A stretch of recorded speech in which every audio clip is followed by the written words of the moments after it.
ভগবান কেমন। ভাগবতে বলছে স্থিতি উদ্ভব প্রলয় হেতুরহেতুরস্ব যত স্বপ্ন জাগর সুষুপ্তিষু সদা বহিশ্চ দেহেন্দ্রিয়াসুরিদানি চরন্তি येन সঞ্জীবিতানি তদবেহি নরেন্দ্র। বলছে ভগবান কেমন। স্থিতি উদ্ভব প্রলয় হেতুর অহেতুরস্য। ভগবান স্থিতি মানে পালন, এই জগতের পালন কর্তা তিনি।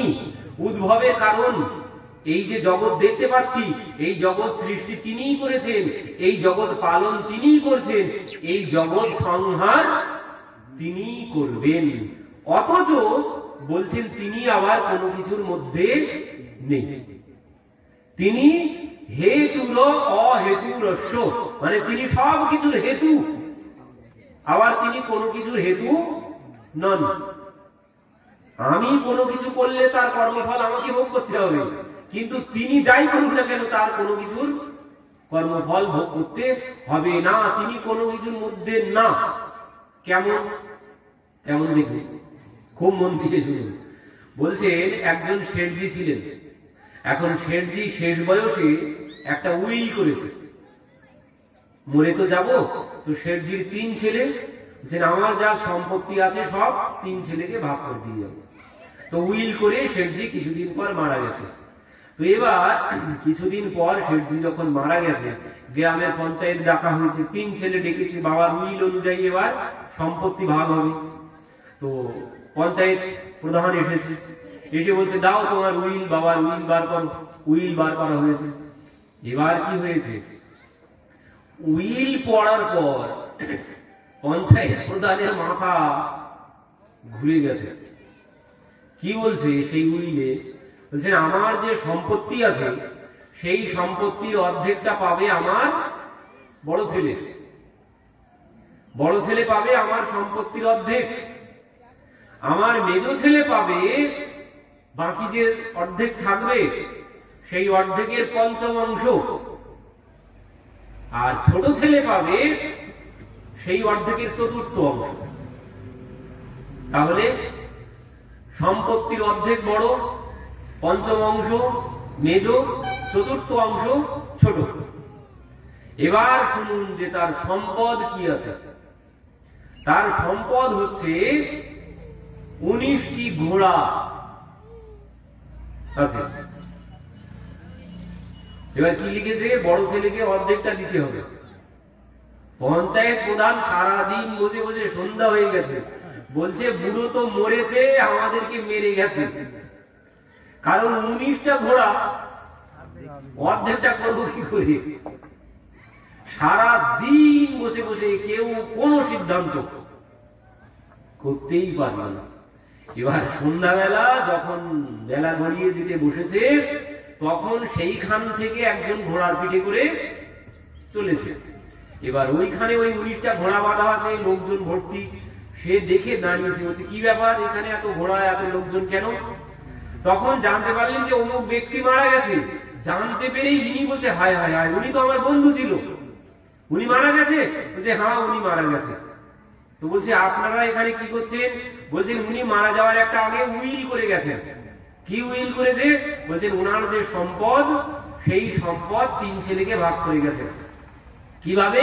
বলছেন বড় ছেলেকে অর্ধেক দিতে বলেছেন 5ম অংশ, মেজ ছেলেকে আর ছোটকে 4র্থ অংশ, মানে 4টি, মেজকে 5টি আর অর্ধেকটা বড়টাকে দিতে বলেছে। তো এই 19টি ওনার ঘোড়া, তো এর অর্ধেকটা আগে করবো কি করে? অর্ধেকটা কি করে হবে? তখন সেই ব্যক্তি বলছে ইনি তো আমার বন্ধু ছিল, তো এক কাজ করো, আমার যে একটা ঘোড়া আছে এই একটা ঘোড়া আমি তোমাদের দিয়ে দিলাম, এবার ভাগ করো। সঙ্গে সঙ্গে 10টা ভাগ হয়ে গেল। কিন্তু এতক্ষণ কিন্তু হচ্ছিল না। যেই ইনি দান করেছেন সঙ্গে সঙ্গে অর্ধেক ভাগ করা হয়ে গেল। এবার কি হয়েছে, অর্ধেক দেওয়া হয়ে গেল, বড় ছেলেকে নিয়ে চলে গেল। মেজ ছেলেকে এবার 5টি দেওয়া হলো, মেজ ছেলেকে 5টি দিতে বলেছে, মেজ ছেলেকে 5টি দেওয়া হলো। ছোট ছেলেকে 4টি দিতে বলেছে, 4টি দেওয়া হয়ে গেল। বাকি থাকলো কয়টা? সেই একটাই। ওই যে দিয়েছিল সে বলছে আমার ঘোড়া আমাকে দাও, আমাকে চলে যেতে হবে, সন্ধ্যা নেমে এসেছে। এই হচ্ছে ভগবান, মানে তিনি সবকিছুর হেতু। তিনি না হলে ভাব হচ্ছিল না, সারা দিন বসেছিল, কেউ ভাব করতে পারেনি। কিন্তু যেই ওই একটাই এসে গেল এর মধ্যে, আর ওই একটাই হচ্ছে ভগবান। আর এই 19টি কি? 19টি কি জানেন? 19টা ঘোড়া কি? 19টা ঘোড়া আর কিছু না। 19টা ঘোড়া হচ্ছে আমাদের যে 10 ইন্দ্রিয়, এই শরীর, এই শরীরে 10 ইন্দ্রিয় আছে, আর পঞ্চ মহাভূত ক্ষিতি অপ তেজ মরুদ বোম, 10 ইন্দ্রিয় আর পঞ্চভূত হলো 15টা, আর 4টি হচ্ছে অন্তঃকরণ চতুষ্টয়, মন বুদ্ধি চিত্ত অহংকার। এই 19টি ঘোড়া হলো এই শরীরটি, কিন্তু ওই 19টি ঘোড়া ছাড়া আর অন্য কোনো কিছু না। 10 ইন্দ্রিয়, পঞ্চভূত আর অন্তঃকরণ চতুষ্টয়। তুই এই যে 19টি ঘোড়া, এ ছুটবে না, এ ছুটবে না যদি ওই একটি না আসে। ওই একটি যদি এর মধ্যে না থাকে, ওই একটি হচ্ছে ভগবান। ওই ভগবান যদি এর মধ্যে প্রবেশ না করেন, তাহলে কিছুতেই এই শরীর কর্ম করবে না। তো এই জন্যে ভগবানকে বলা হয় তিনি হেতুর অহেতুরস্য, তিনি সব কিছুর হেতু, আবার কোনো কিছুর হেতু নন। তো সেই ভগবান না হলে কিন্তু কোনো কিছু চলবে না, এই শরীর কোনো কর্ম করবে না। তিনি আছে বলে এই শরীর কর্ম করছে, তিনি আছে বলে কথা বলছি, তিনি আছে বলে সংসারের যত কর্ম গাড়ি বাড়ি সব করতে পারছি, কিন্তু তাকেই ভুলে বসে আছি। এটাই হচ্ছে সব থেকে বড় দুর্ভাগ্য জীবের। যার জন্য সবকিছু করছি তাকেই এখনো পর্যন্ত চিনতে পারলাম না।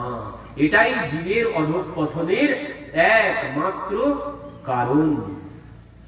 পরবর্তীতে যে ভক্ত আছে, সেই ভক্ত হচ্ছে কি বলছেন? সেই ভক্ত হচ্ছে নির্গুণ ভক্ত। মানে নির্গুণ ভক্ত কেমন বলছেন? লক্ষণম ভক্তি যোগস্য নির্গুণস্বরুদারিতম অহৈতুক্যব্যবহিতা ইয়া ভক্তি পুরুষোত্তমে। কি বলছেন? এই ভক্তই হচ্ছে শ্রেষ্ঠ ভক্ত। লক্ষণম ভক্তি যোগস্য নির্গুণস্য হৃদারিতম। বলছেন এই ভক্ত শ্রেষ্ঠ ভক্ত। কেন এই ভক্ত শ্রেষ্ঠ?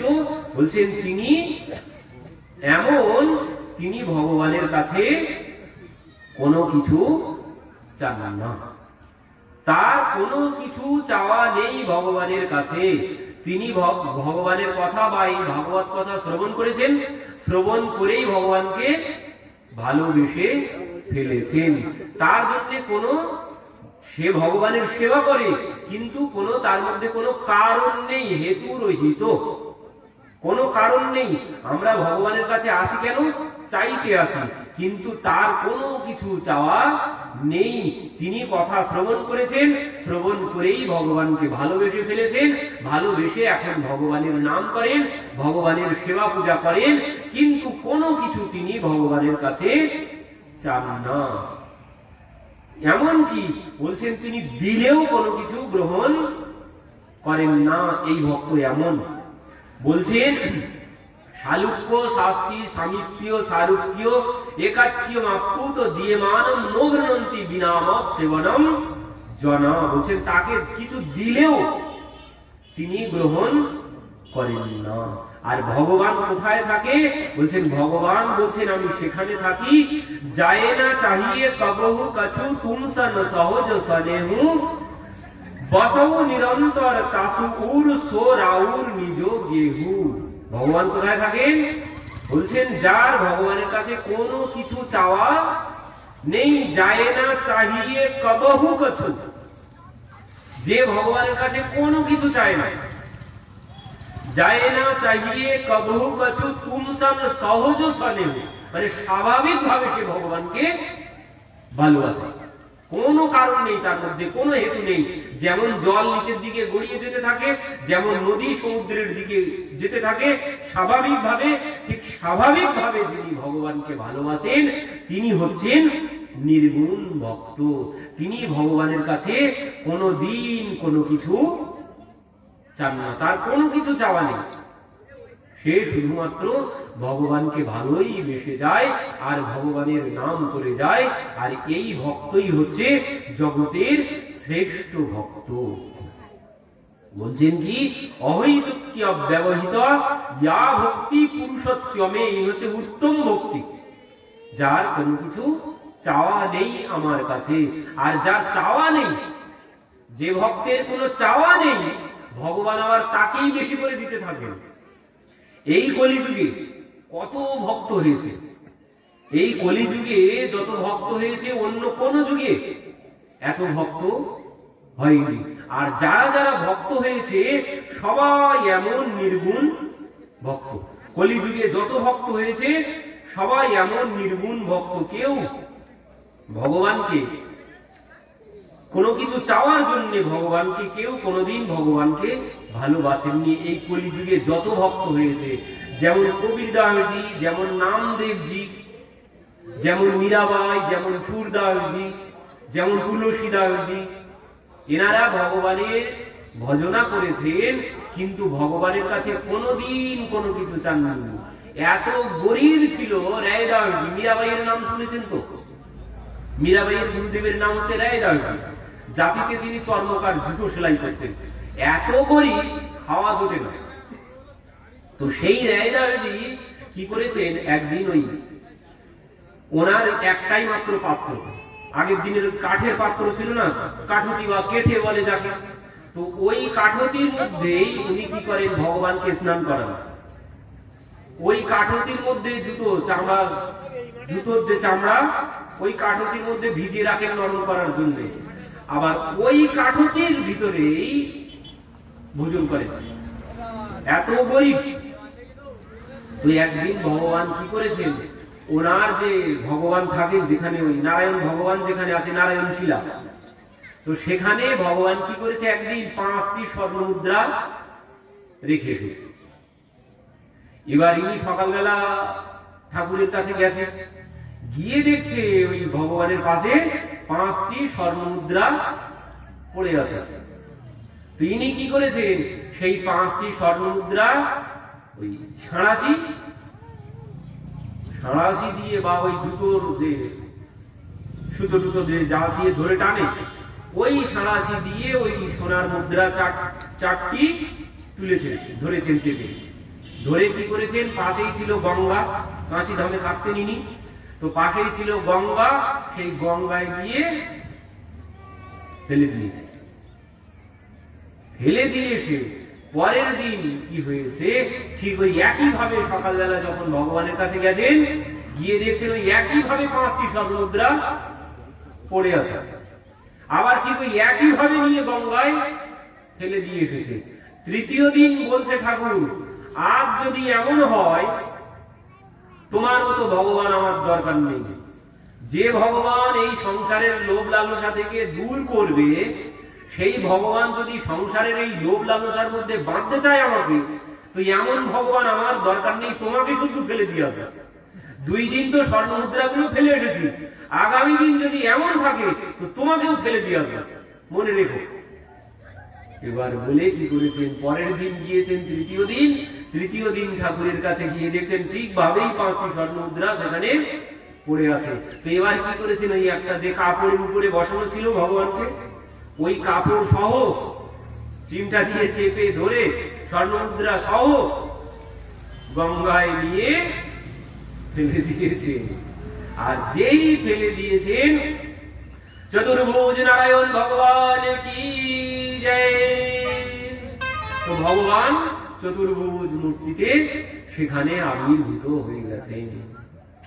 যেই আবির্ভূত হয়েছেন জয়দেবজি ভগবানকে প্রণাম করেছেন, প্রণাম করে বলছে দেখো আমি তোমাকে একটু সাহায্য করতে চাই, তোমার এত কষ্ট আমি দেখতে পাচ্ছি না, আমি সহ্য করতে পারছি না, এত কষ্ট কেউ সহ্য করতে পারে? ওই চামড়া ভিজানো কাঠতির মধ্যে কেউ ভোজন করতে পারে? বলছেন তোমার এই কষ্ট আমি দেখতে পাচ্ছি না, তো তোমাকে আমি সাহায্য করতে চাই, তুমি কিছু গ্রহণ করো। তো বলছেন প্রভু আমার কোনো কিছু প্রয়োজন নেই, আমার শুধু তোমাকে প্রয়োজন। এই হচ্ছে নির্গুণ ভক্ত। এই নামদেবজি এসব কিন্তু এই কলিযুগের কথা, এই 600 বছর আগের কথা। এনারা এসেছিলেন এই কলিযুগে 600 বছর আগে, অন্য যুগের কথা না, সব এই কলিযুগে। অসম্ভব কোনো কিছু না। দেখুন কবির দাসজিও কাশিধামে থাকতেন। কবির দাসজি কি করতেন? ওই কাপড়, তাঁত বোনা কাপড় বুনে, নিজে বুনে বিক্রি করতেন বাজারে। তো একদিন বাজারে গেছেন বিক্রি করতে, এনার কাপড়ের খুব টান, বাজারে গেলেই বিক্রি হয়ে যায়, এমনকি বাজার পর্যন্ত যেতেই হয় না। কেন? কারণ ওই সবাই জানেন এনার হাতে বানানো বস্ত্র, মানে ভক্তের হাতে বানানো বস্ত্র যদি পরি তাহলে যদি এনার মতো মানে ভক্তি পেতে পারি, এই জন্য এনার কাছ থেকেই সবাই বাজার পর্যন্ত যেতে হয় না, এনার বস্ত্র সব বিক্রি হয়ে যায়। তো একদিন কি হয়েছে, ভগবানের কৃপাতে ইনি বাজারে গেছেন, এখন কোন খরিদ্দার সেদিন আর আসছে না। এবার এক সময় এক ভিখারি এসে উপস্থিত হয়েছে। ভিখারি এসে বলছেন বাবা আপনার কাপড়ের গজ কত? সে আমার কাপড়ের গজ 2 পয়সা। আগের দিনই এখান থেকে 600 বছর আগে 2 পয়সা মানে অনেক বড়। তো বলছে কাপড়ের গজ 2 পয়সা, তো আমাকে কিছুটা কাপড় দিন। যতটা? বলছে কতটা? বলছেন যতটা পরতে লাগে আর যতটা গায়ে দিতে লাগে, ঠান্ডার সময় একটু গায়ে দেবো আর কিছুটা পরবো। তো এবার কবির দাসজি মোটামুটি যতটা লাগে মেপে বলছেন যে দেখুন তাহলে কেটে দিচ্ছি কিন্তু, আর এই কিন্তু দাম হয়েছে, ধরুন 1 টাকা বা 2 টাকা দাম হয়েছে। বলছেন দাম দাম দিয়ে কিনবো তো আপনার কাছ থেকে কেন নেব? এত দোকান আছে সব খেয়ে দিয়ে আপনার কাছে এসেছে, তো দাম দিয়ে যদি নিতে হয় তো অন্য দোকান থেকে তো নিতে পারি, আপনার কাছে এলাম কেন? বলছেন দাম দিতে পারবো না, যদি তুমি দিতে চাও তো দাও, না হলে চললাম। এবার কবির দাসজি বড় সমস্যায় পড়ে গেছেন। বলছেন কবির দাসজিকে গুরুদেব একটা কথা বলেছিল, এনার গুরুদেব হচ্ছে রামানন্দ আচার্যজি। রামানন্দ আচার্যজি বলছেন কবির একটা কথা শোনো। কি বলছেন? ইস সংসার সে সবসে মিলিয়ে ধায়, না জানে কিস দেশ মে ভগবান মিল যায়। বলছেন এই সংসারে কখন যে ভগবান এসে সম্মুখে দাঁড়াবে ও কোনো কিছু বলার নেই। তো এই জন্যে সবার সঙ্গে খুব সাবধানে কথা বলো। বলছেন যে কোনো চেনা মানুষটার মধ্যেও কখন ভগবান এসে উপস্থিত হয়ে যেতে পারে, তোমার সব থেকে চেনা মানুষটা, আবার কি যাকে তুমি সহ্য করতে পারো না, ভগবান তার রূপ ধরে তোমার কাছে এসে উপস্থিত হয়ে যেতে পারে। তো এই জন্য বলছেন একটু খুব সাবধানে কথা বলবে, খুব বিচার বিবেচনা করে কথা বলবে যার সাথে যখন কথা বলবে, কারণ ভগবান যে কখন কার সম্মুখে কি রূপে কখন এসে দাঁড়াবে ও কিচ্ছু বলার নেই। আর ভগবান যদি এসেও যায় ও চিনে নেওয়ারও ক্ষমতা আমার নেই। আমার সম্মুখে যদি ভগবান এসে দাঁড়ান ও আমি চিনতে কিছুতেই পারবো না। কেন? বলছেন তিনি অনেক রূপ রূপায়, বলছেন তার রূপের কোনো শেষ নেই। কোন রূপে? ওই যে বাঁশি হাতে আমরা দেখেছি, না হলে ধনুর্বাণ কাঁধে, ওই দুটি দেখলে চিনতে পারবো, আর কোনো ভাবে যদি আগে চিনতে পারবো? কোনো ভাবেই চিনতে পারবো না। তো বলছেন অনেক রূপ রূপায়, বলছেন তার রূপের কোনো শেষ নেই, যে কোনো ভাবে তিনি আসতে পারেন। এই জন্য খুব সাবধানে কথা বলো। এবার ইনি যখন বলেছে যে দাম দিয়ে যদি নিতে হয় তো আপনার কাছ থেকে কেন নেবো, এত দোকান বসে আছে ওখান থেকে নেবো। কবির দাসজি চিন্তায় পড়ে গেছেন, এখন কি বলি, দেব না আর বলতে পারছেন না, ওই গুরুদেবের কথা মনে পড়েছে, কি করি এখন? যদি ভগবান হন ইনি, গুরুদেবের কথা মতো যদি ইনি ভগবান হন তাহলে তো আমি পরীক্ষায় ফেল করে যাব। কি করি এখন চিন্তা ভাবনা করে বলছেন ঠিক আছে, বলে আবার কাঁচি ধরে কাটতে গেছেন। এবার যেই কাটতে গেছেন কাপড়, বলছেন দাঁড়ান দাঁড়ান, তাহলে দেবেন ভেবেছেন? বলছেন হ্যাঁ দেব। তো বলছেন সেই যখন দেবেনই ভেবেছেন আপনি আমাকে ফ্রিতে, তাহলে এক কাজ করুন, কেটে কেন দিচ্ছেন? কাটার কি দরকার আছে? বান্ডিলটা তো সবটাই দিতে পারেন। সেই যদি আপনি দান করতে চান তো কেটে কেন দিচ্ছেন? কারণ ওই দিবেন কদিন পরে তো নষ্ট হয়ে যাবে, আবার কোথায় যাবো আমি? তো যদি দিতে চান বান্ডিলটা সমেত দিয়ে দেন, কিছুদিন করতে পারবো, কিছুদিন চলে যাবে আমার। এইবার তো মাথা ঘুরে গেছে, এবার কি করবেন আর চিন্তা করে পাচ্ছেন না। কারণ এই পয়সা না নিয়ে গেলে ওদিকে বাড়িতে হাঁড়িও চড়বে না, ওদিকে মা বসে আছে, পত্নী বসে আছে অনাহারে, বাড়িতে কোনো কিছু নেই, এক দানাও চাল নেই। এখন কি করি, যদি সব ফ্রিতে দিয়ে দিই তুই এবার সংসার কি করে চলবে? তখন ইনি খুব চিন্তায় পড়েছেন। বলছেন কি চিন্তা করছেন, দেবেন? ইনি তো আর কোনো কথা বলতে পারছেন না। বলছেন যদি না বলি, তাহলে যদি ভগবান হয় তাহলে তো হেরে যাবো, ফেল করে যাবো। মানে এই হচ্ছে পরীক্ষা, এই পরীক্ষায় পাস করতে হবে। আর ভগবান সবার কাছে আসে এই পরীক্ষা নিতে, সবার কাছে আসে, কিন্তু আমরা তো চিনতেই মানে জানতেই পারবো না যে কখন আমার পরীক্ষা হচ্ছে, কখন যে তিনি আমার পরীক্ষা নিতে আমার সম্মুখে এসেছেন, আর কখন যে তিনি চলেও গেছেন আমি কিচ্ছুই জানতে পারবো না। তার যদি কৃপা না হয় তো এবার কবিরদাসজি তো খুব চিন্তায় পড়েছেন, করি কি এখন? যদি বলি দিতে পারবো না, আবার দিলেও ওদিকে রান্না হবে না, তো এখন করবো কি? চিন্তা ভাবনা করে করে করে করে বলছেন ঠিক আছে নিয়ে যান, যদি ভগবান হয় তাহলে তো ফেল করে যাব। তো এই জন্য বলছেন ঠিক আছে নিয়ে যান, বান্ডিল সহ তাকে দিয়ে দিয়েছেন। এবার দিয়ে ভাবছেন এবার কি করি, বাড়িতে গেলে মা আবার সহ্য করতে পারে না, ওনার মা ওনাকে একদমই সহ্য করতে পারে না। কারণ ওনার মা হচ্ছে নিমা, জাতিতে মুসলিম, আর ইনি জাতিতে হিন্দু। মুসলিমের ঘরে পালিত হচ্ছে, ইনি ভগবানের নাম করে, মা আল্লাহর নাম করে, ইনি ভগবানের নাম করে। এই জন্য মাও এনাকে সহ্য করতে পারে না। আর যদি চাল ডাল না নিয়ে যায় মা ওদিকে ঝ্যাঁটার বাড়ি দেবে। এই জন্যে ভাবছেন করি কি, কিছুই তো নেই, বাড়ি যাবো কি করে খালি হাতে? তো কি করেছেন, কাশি ধামে ওই গঙ্গার তীরে একটা ওই ঝোপ ঝাড় দেখে তার মধ্যে গিয়ে বসে পড়েছে। বসে বসে বাজো মানো রাম নাম সুখদায়ী, বাজো মানো রাম নাম सुखदाई। राम नाम के दो अक्षरों में सब सुख शांति समाई। बाजो मनो राम नाम सुखदाई। এইভাবে তিনি নাম করছেন গঙ্গার তীরে বসে বসে। একদিন কেটে গেছে, 2 দিন কেটে গেছে, 3 দিন কেটে গেছে, 3 দিন চলে গেছে। ভগবান আর থাকতে পারছেন না।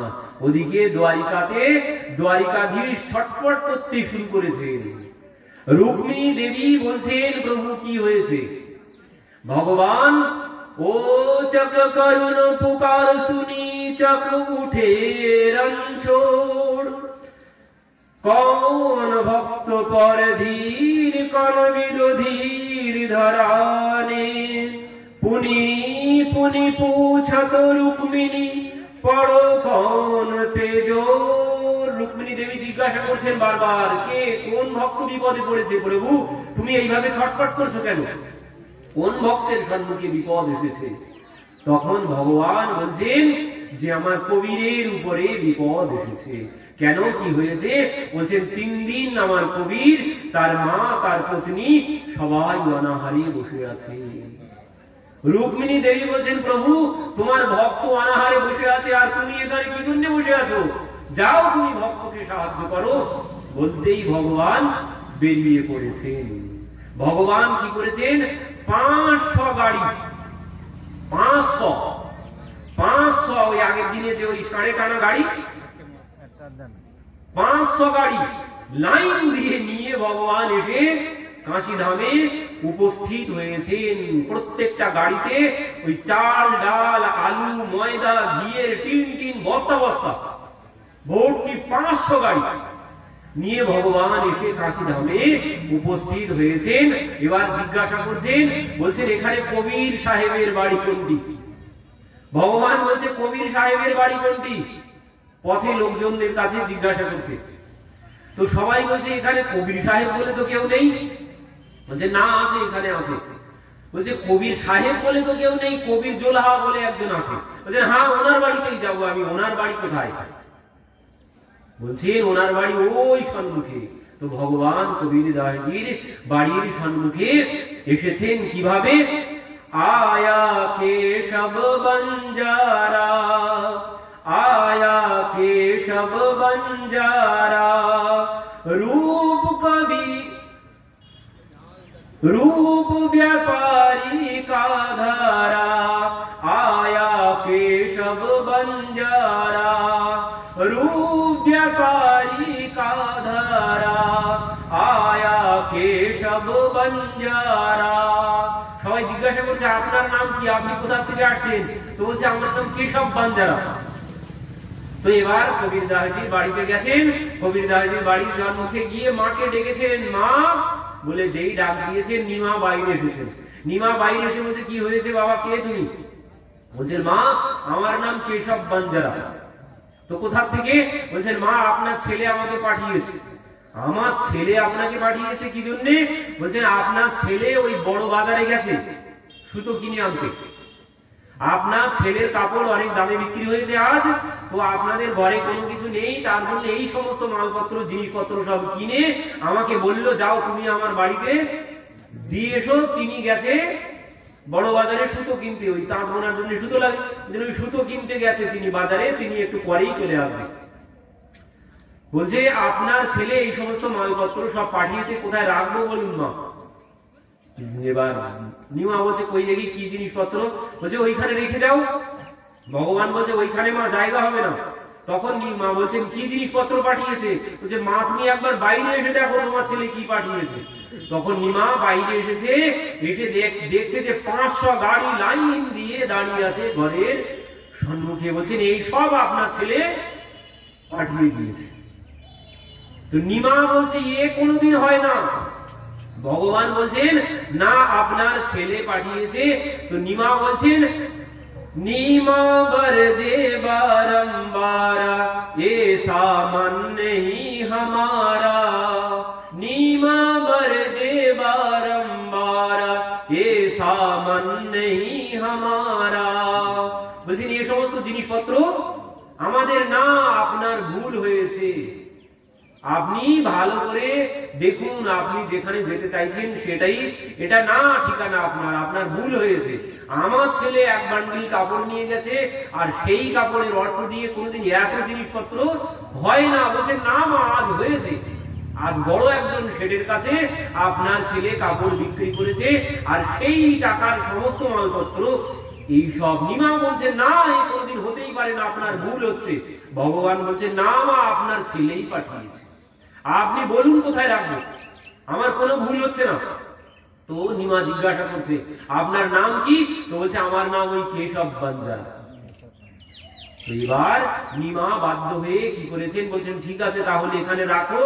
পাশে ঘর ভাড়া করেছে 2-3টি, সেই ঘরের মধ্যে সব ভগবান নিজে হাতে সব জিনিসপত্র তুলে দিলেন, দিয়ে চলে গেলেন। এবার কি হয়েছে?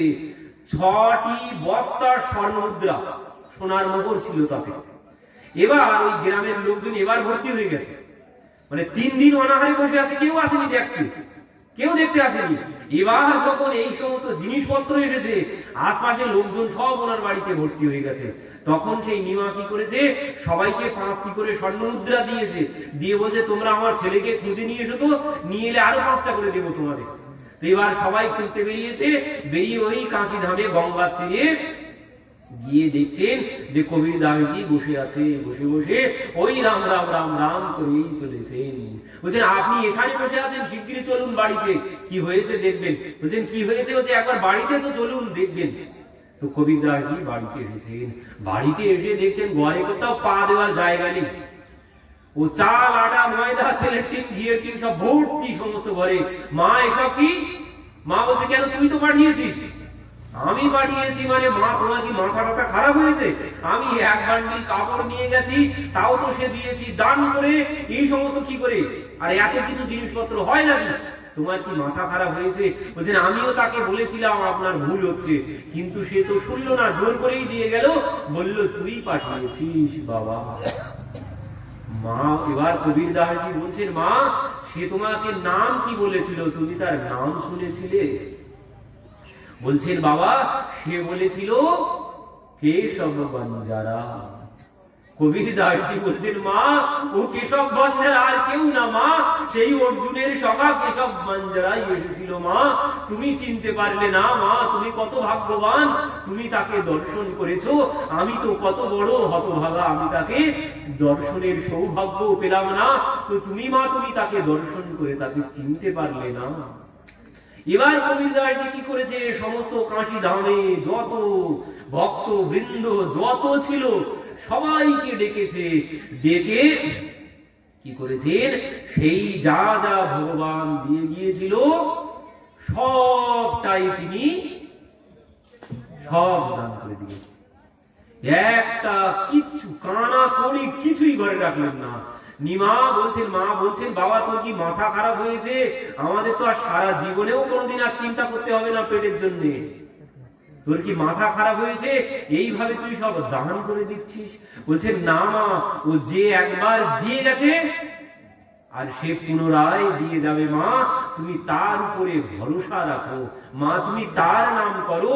তোমাকে সে দর্শন দিয়েছে, তুমি এখনো পর্যন্ত তার নাম করো, কিন্তু আমি এতদিন তার নাম করলাম, আমি তার দর্শন পেলাম না, কিন্তু তুমি তার নাম করনি এতদিন, কিন্তু সে তোমাকে দর্শন দিয়ে গেছে। তো মা তো কবির দাসজি কি করেছে, সব দান করেছেন।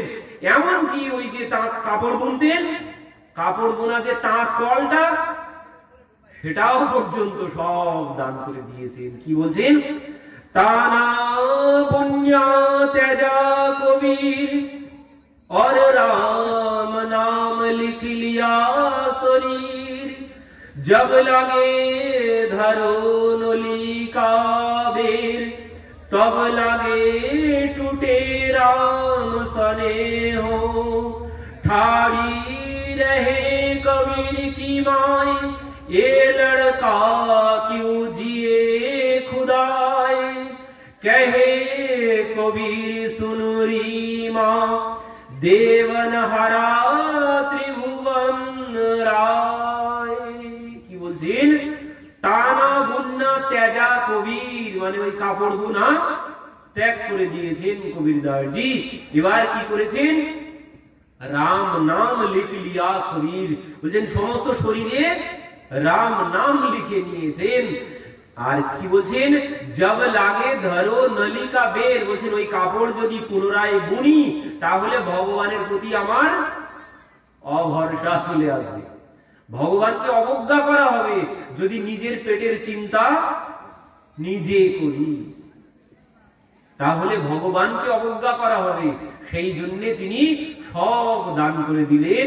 কবির দাসজির মা বলছেন ঠাড়ি রহে কবির কি মায়, বলছেন কবির দাসজির মা হা করে দেখছেন, সব দান করে দিয়েছেন। কবির দাসজির মা দাঁড়িয়ে দাঁড়িয়ে দেখে বলছেন হা খুদা, হা আল্লাহ, এ কি জন্য বেঁচে আছে, হা খুদা এ কি জন্য বেঁচে আছে, এমন ছেলে বেঁচে থাকার থেকে মরে যাওয়া ভালো। কারণ ওই আমরা বলি ওটাই হচ্ছে লাভ, ওটাই সব, বিষয়কেই আমরা সব ভাবি, কিন্তু যিনি ভক্ত হবেন তিনি ওই বিষয়কে বিষ ছাড়া অন্য কোনো কিছু ভাবেন না। ওই বিষয়ই হচ্ছে যত নষ্টের মূল। যারা ভক্ত হয়েছেন তারা ওই বিষয় ভগবান দিলেও দিয়ে মান গৃহন্তি বিনামত সেবনম জন, এই হচ্ছে নির্গুণ ভক্ত।